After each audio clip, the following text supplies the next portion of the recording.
Welcome back to my channel. तो hello guys, कैसे हैं आप सब। आज हम आ गए फिर एक नए कंटेंट के साथ 100 days 100 billionaire challenge day 5 world fifth richest person Bernard Arnault. तो गैस हम पुराने स्टोरी से आगे की स्टोरी लाइन बनने वाले हैं। तो उनका करंट नेटवर्थ और वीडियो में दिखाया गया नेटवर्थ में थोड़ा डिफरेंट आ सकता है, तो आप नेटवर्क पर ध्यान मत दीजिए, स्टोरी लाइन को देखिए।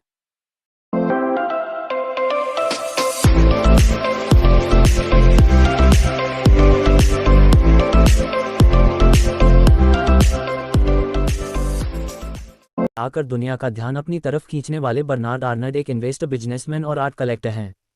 इसके अलावा वो दुनिया की सबसे लग्जरी गुड्स की कंपनी LVMH मोटेनेफी लुइस फीटन ऐसे की चेयरमैन और चीफ एग्जीक्यूटिव भी हैं।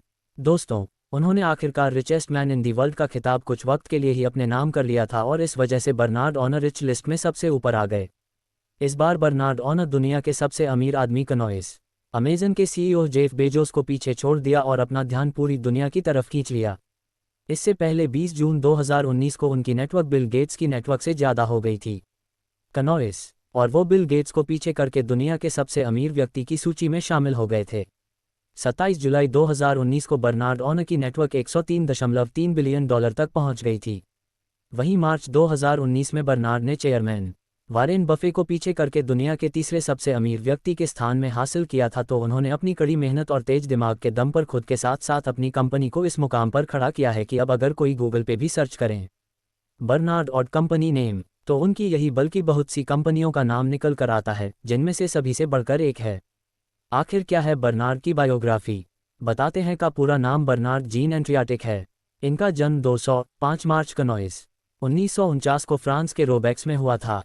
वर्तमान में फ्रांस के सबसे अमीर व्यक्ति है। फ्रांस के सबसे बड़े व्यासी भी है। स्कूल की पढ़ाई के बाद कनॉइस उन्होंने 1971 में पॉलिटेक्निक से इंजीनियर की पढ़ाई की थी। ग्रेजुएशन के बाद अपने पिता जीन की सिविल इंजीनियरिंग कंपनी में काम करने लगे थे और अपनी काबिलियत के दम पर तेजी से कंपनी को बढ़ाने लगे थे। 1976 में उन्होंने अपने पिता की इस कंपनी की कंस्ट्रक्शन डिवीजन लिक्विडेट करने के लिए, यानी कंपनी कुछ स्टेक बेचने के लिए मना लिया, जिससे उन्होंने 40 मिलियन फ्रांस कमाए थे और इन पैसों के इस्तेमाल उन्होंने उस समय रियल एस्टेट में किया था।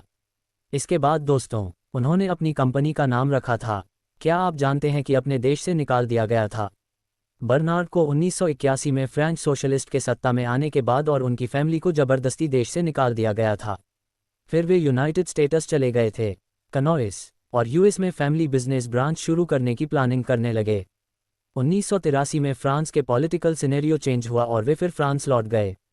दोबारा अपने देश लौटकर आने के बाद ल्यूक्रेटिव बेनिफिशियल बिजनेस में काफ़ी ज़्यादा इन्वेस्ट करने लगे कनॉइस। इसी दौरान दोस्तों, जिन कंपनियों को वो खरीद सकते थे उन्हें खरीदना उन्होंने शुरू कर दिया और लीबान मार्च डिपार्टमेंट स्टोर के ओनर बने। 1985 में कंपनी के CEO भी बन गए। इनकी company LVMH fashion and leather goods का बिजनेस करती है। बना ऑनर नेटवर्क के मामले में पहले पायदान पर है। लेकिन ऐसा कैसे हुआ। 1987 में LVMH कंपनी मार्केट में आए और उन्होंने इस कंपनी के काफ़ी बड़ी मात्रा में शेयर खरीदे और कंपनी के पहले शेयर होल्डर बन गए थे। 27 तक इनके पास कंपनी की लगभग 48% शेयर होल्डिंग्स थी। ये कंपनी वर्ल्डवाइड लग्जरी चीज़ें बेचती थी।